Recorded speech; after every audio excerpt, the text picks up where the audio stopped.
Thanks for joining us. This is Notepad. I'm your host, Ibrahim Sani. As the country gears up to go into phase 2 and phase 3 of the MCO, some of us are already entering phase 4 even. We are trying to understand a little bit better about how the landscape is changing when it comes to working individuals. But today, we want to focus more on how employers can actually give greater support for working parents, people like me, to be frank. Joining us is Ben Thompson, the CEO and founder of Employment Hero. He joins us from Sydney, Australia. Ben, how are you? I'm very well. Thank you for having me, Ibrahim. So this is a big topic. Of course, a lot of Malaysians are dual income earners. Many of them are, slowly coming back to reality or coming back to terms on the fact that they might have to return back to the office. And a lot of us, might not have the kind of luxuries that I do, for instance, that, we are able to work from home, able to look at the kids. Many of us are actually trying to mess with the kind of arrangements that we have right now in order for us to accommodate for the full return to offices in the near term. Can you do a quick overview into how the landscape is slowly changing, whether or not the employers are giving greater support or basically going back to the status quo of before, which is to let people come to work no matter what? Yeah, look, I think that's definitely changing. COVID has taught us a lot about how we can work and confirmed that we can work in a remote first environment. And really, when you stop and think about the advantages that offers, it's for every employer, it's very important to consider that adopting and embracing remote work is a huge advantage for your business, not just for working parents, but for the business itself. Just importantly to consider, if you go back to the way it was, you're only recruiting from a very small talent pool that lives within a few kilometers of your office. If you continue to employ people remotely, your talent pool can literally be the entire planet. So you have to make a decision. Are you going to find the best possible talent within a few kilometers of your office, or can you continue to and improve the way that you adopt remote working to find better people and engage them in new ways through remote working, particularly working parents? There is a myth going on right now, and I don't know whether this is a real thing or it's just a very bland stereotype that people think about each other. Parents are not productive. They have too many demands. They got to sort out the children. You either have a career or a parent. These kind of conversations keep on happening. Do you feel that there's some truth in this, or there's an ability for us to discern or debunk this myth altogether? Look, I've been in business for 20 years and I've employed hundreds or thousands of people over that time. And I can say categorically that the most productive people are working parents who have to be super efficient and cram as much productive time into their workday as they possibly can. They don't have the luxury of taking time to chat and go out for lunch and everything. They've got too many other things they need to get done. So I completely disagree with that myth. I think that working parents are, in my experience, the most productive people that you can employ. We've been at this for over 1.5 years. A lot of employers are already trusting their employees to do their job remotely. That whole culture that we keep on reading, when we were in university, when we go to business school, when we, employ people, when we are hired, we tend to talk about outcome and output rather than activity. And it seems like after 18 months, there's some trust amongst workers and employers to get the job done, even though you're not seeing each other remotely. Generally speaking, of course. Do you feel that this whole fostering of culture of trust is going to be further enhanced post-pandemic? Or do you think that it was fine before, but essentially I still need you to be in front of me so that I can see that you're doing your job? Yeah, I think it will fall into two camps, and I think the sort of command and control mentality, the observer manager, is likely to be the minority. The people who are going to do the best are the ones who adapt to remote working and the new management styles that it requires. Having very clear objectives and key results, giving people autonomy, giving people trust, being more of a coach than a director. That's how you get the best out of people in today's environment.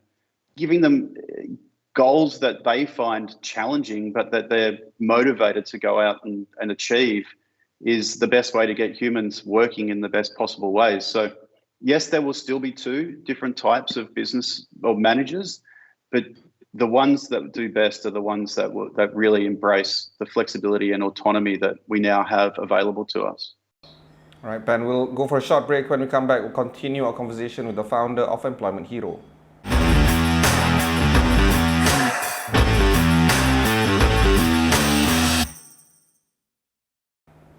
Thanks for staying on with us. I have with me Ben Thompson joining us from Australia. Ben, earlier on we've covered a few items. Of course, we covered the general landscape on the culture of fostering trust.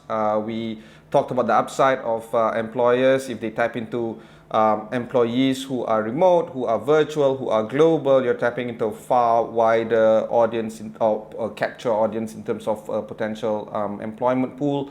We've also talked about giving employees tangible, challenging, meaningful goals so that they can find meaning in their work.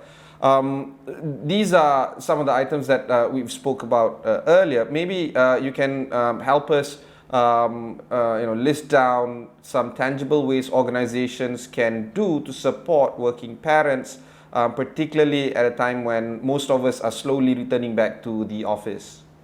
Yeah, sure. So as I mentioned earlier, I think the first thing that they can do is provide flexibility. Give people the ability to work from where they need to be to do their job, but also to balance their life and their other responsibilities. That might mean not just the ability to work from home, but the ability to work flexible hours, having the time to be with your children for school drop-offs and pickups, but maybe working into the evening to complete the jobs that need to be done. Maybe even allowing parents to bring their children to the office if there is an insistence on getting people back to the office. Looking at creative ways that an organisation can help parents and groups of parents to manage work and parenting from the office is another way. And then I think thirdly is parental leave, giving those parents who don't have the flexibility but need that dedicated time, making sure that they have the ability to spend more time dealing with being a parent and then coming back to work in a full-time capacity. Some of those that watch this show, they are either HR managers or business owners, and they are thinking, this is based on my real conversations with some of them actually, some of the audiences of this show. They really want to talk about or think about moving ahead without having to go back to the office. They might have a skeleton crew at the office for basic needs, IT folks maybe, an office admin maybe, but 90% of their staff, they're perfectly fine to leave them at home so that they can achieve not just safe and security in the comforts of your home, but they trust their employees to execute the job moving forward. I just want to understand a little bit better about some of the support that employers can give, particularly when they have that in mind, leaving the employees at home. Do you feel that some of the support or assistance that they can give to the employees need to change? Particularly, post-COVID, or it's basically more of the same, the 18 months that we've already had, but more of that? I think there'll be some differences. I think there's the basics that need to be provided, whether we're in COVID or beyond COVID, but that is the technology that facilitates remote employment, having the right systems, the ability to work asynchronously, meaning that you don't need to have immediate two-way conversation. You have some more flexibility around responding to things at different times. Having good internet is a very basic requirement. Beyond that, I think it's encouraging people to know that they are trusted, giving people those clear outcomes that they need to be delivering, and asking, what are the roadblocks that are stopping you from achieving those things, and how can I help you overcome them? So being that coach and mentor to people, and then checking in frequently. I think in the office, there are those inconsequential sort of meetings that happen, but when you are remote, you need to be much more deliberate in checking in with people. And so in our case, and through our platform, we try and make sure that people are checking in with their reports at least once a week for a one-on-one meeting, which is focused on not just the catching up on how things are performing, but how that individual is feeling and how you can help them achieve their goals, both work and personal, in better ways. You were talking earlier about the role of the employers need to be a little bit more supportive, a little bit more of a coaching. Can this be done remotely as effective as in person? Yeah, I think it can be, and I think it has to be. It's not natural if you've grown up in an environment where you've got the corner office and you're used to bringing your team together and collaborating around a single whiteboard. There are changes that need to be made. You need to adapt. But if you can't adapt, you're limiting yourself to a much more narrow talent pool. You're limiting yourself to a much more narrow way of working. You're going to lose people. We know, we've just done a survey of 1,500 employees and asked whether they expect to maintain remote work. 94% of people agree that they would like to continue working remotely at least some of the time. But 38% of people want to continue working remotely on a permanent basis, which is a huge number. And frankly, I haven't seen 94% of people agree on almost anything. So it's incredible just how deeply rooted this thing of remote working and flexibility has become over the last couple of years. If you don't adapt to that and enable that, I'm sorry, but probably 1 in 4 employees are looking to move to a new role that will accommodate their needs. There's a lot of people who have got back hours in their days which they can use for productive things and exercise and spending time and learning. You're asking them to give up something very significant if you don't accommodate that. So yeah, you really have to make the move.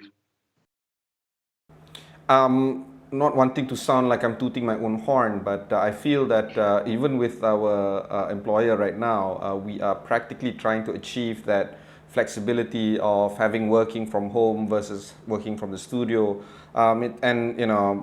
When the pandemic started, it was unthinkable to carry out a TV show or a news channel where a lot of us are going to work from home. But over the past few months, we've managed to work it out. That flexibility is there. That 94% number is actually quite believable because we did our own internal survey, and most of us, I'm not too sure the number, but it was substantial, something close to 94%, kind of agreed that some form of flexibility needs to be achieved. Like I said, initially we are all obsessed about activity rather than outcome or output, and we put that in our KPI. And if we do 100 things, even though most of them are not impactful, we are very happy because we did 100 things. These days, if you just do 2 or 3 things, as long as it's meaningful, it is very much more valuable to us, to the organization, to our compatriots, to our colleagues, than if you would doing 100 things but brings little meaning. And I think infrastructure aside, because having good internet is a good wish to have. However, sometimes it is out of our hands. Other than banging the telecom doors and demanding better internet, but other than the infrastructure side, do you feel that there is an impetus for us to create a healthy culture, a culture that celebrates differences, celebrates a culture that people have kids?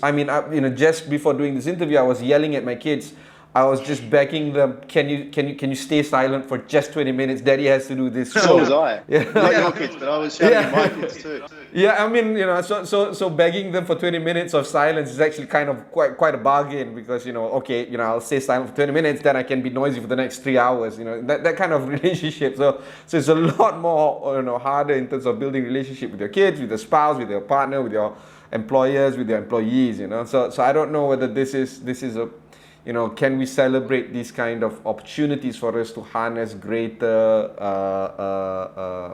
positive culture in the workplace? Definitely, and there's a couple of points I'd make on that.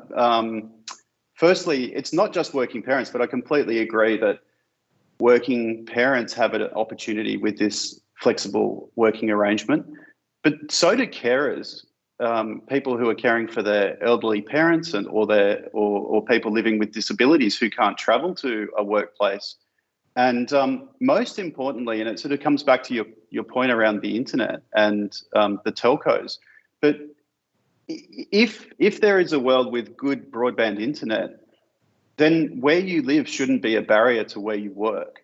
And Malaysia is a good example of a country where there's centralized pockets of commerce, but huge regional areas that money doesn't get spent there because people aren't earning high wages there. They're earning their wages in the city.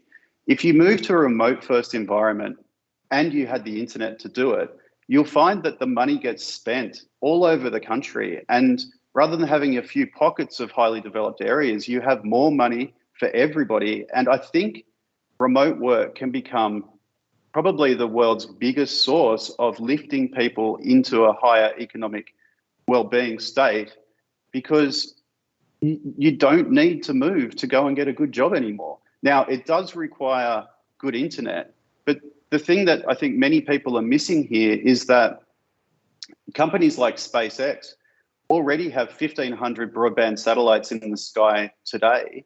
And within 3 years, or 5 years, I think, they'll have 30,000 broadband satellites going around the planet. Every pocket of the planet will have access to broadband internet. And that's only 5 years away.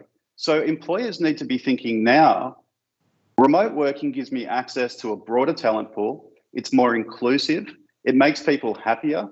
It's better for everybody, including myself, because I have access to greater talent. But as a country, even the economics, the macroeconomics of having people being able to live and spend anywhere are phenomenal. So I think people haven't even cottoned on to what's about to happen. And this is just the very start, but it's incredibly exciting. And I think we should all embrace it. We have to go for one short break before we conclude our conversation with Ben. We're talking about how parents can actually give greater support. Employers can give greater support to working parents. We'll be right back after these messages.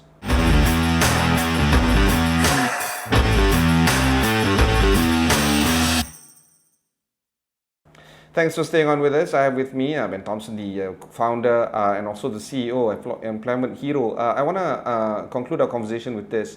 Ben, there are some structural items that you spoke about earlier, which is, of course, internet infrastructure. There's also health benefits that needs to be rethought of or rethink. Initially, we just had, single individual employment benefits. There's a lot of talk about trying to extend this not just to the immediate family members, but one level up to parents, i.e. the grandparents of your children, maybe sideways, including extended family members. Do you feel that this is needed? Do you feel that this is an opportunity for employers to get better goodwill, I suppose, from the employees? Or is the cost is it too cost prohibitive to a point where it just doesn't make sense to get it done? Yeah, look, I think there are new ways to provide those types of benefits to a broader community. I think without blowing my own trumpet, I think when you look at what's possible with an employment management platform like Employment Hero, for example, we have 300,000 employees on the same platform being paid from the same database, which means we can focus we can focus the point that people spend their money, and we can create incredible buying power for an organization and everybody on the platform. I think when we start to, flex our purchasing power and our distribution and delivery capabilities through technology, we can provide greater benefits to direct employees, but also the broader family. And we have to weigh up whether every employer can afford to do it. But if they attract better talent and they get better results, then everybody wins. So we just have to work together to find that better outcome for everybody. Let's talk a little bit more about Employment Hero. You guys help employers find better employment. You help employees try to find better employment, and you're in a few countries, including that of Malaysia. How does the platform work, and how do you try to get the best match between employers and employees? Yeah, we go a lot further than that. So Employment Hero was created. I was an employment lawyer, and I discovered, to my surprise, that most employers don't feel confident about being employers, particularly small businesses. And the reality is that 99% of all businesses are small businesses, and 70% of all jobs on the planet are provided by small businesses, and nearly 50%, 48.5% of total global GDP is comprised of the wages that small businesses pay to their staff. So getting employment right and helping small businesses feel proud and confident of every role that they can create is incredibly important to individuals, but literally the whole planet. And 95% of what businesses have to do to employ people is common. They have to find people, onboard people, manage people, pay people, and reward people. So we've created an employment management platform that helps with all of those pieces of the employment puzzle.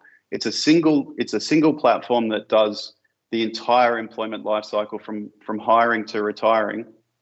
And it's built specifically for businesses very small, all the way through to about 500 employees.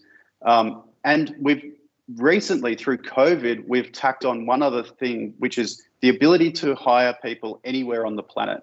It's called global teams.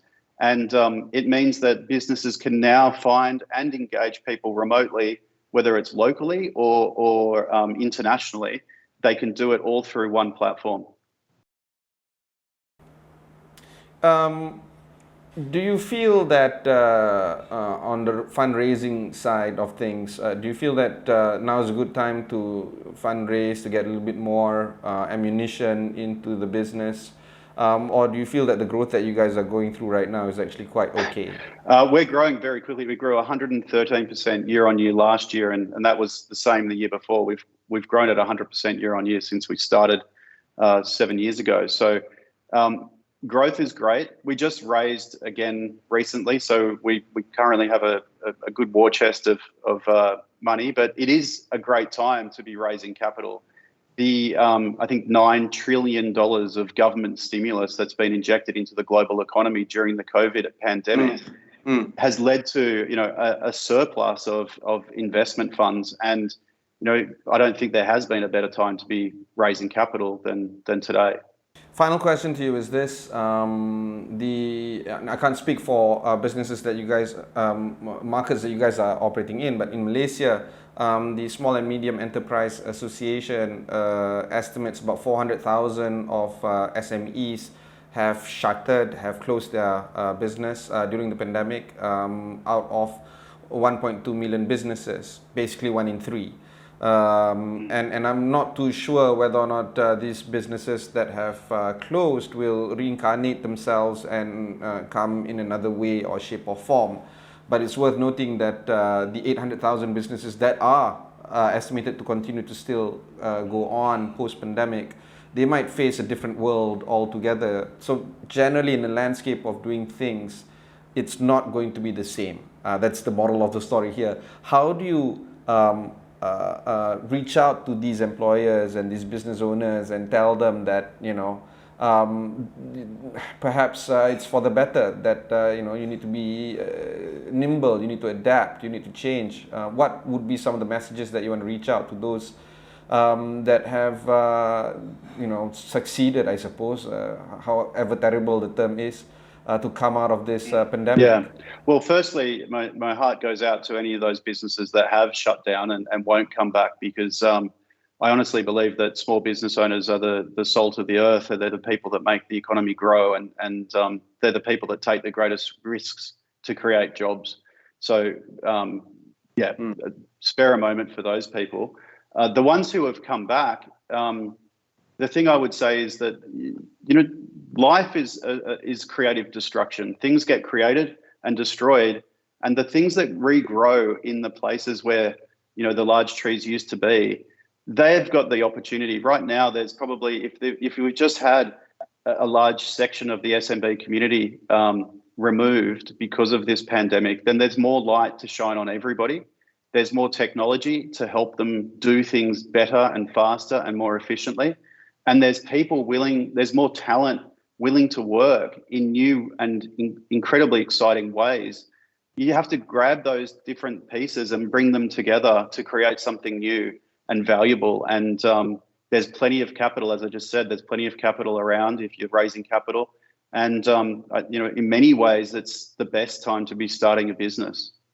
Fantastic. That was Ben Thompson, the CEO and founder of Employment Hero. If you've missed any part of this interview, just head on to astroawani.com. Look for this conversation there. Until then, thanks very much for watching, and goodbye.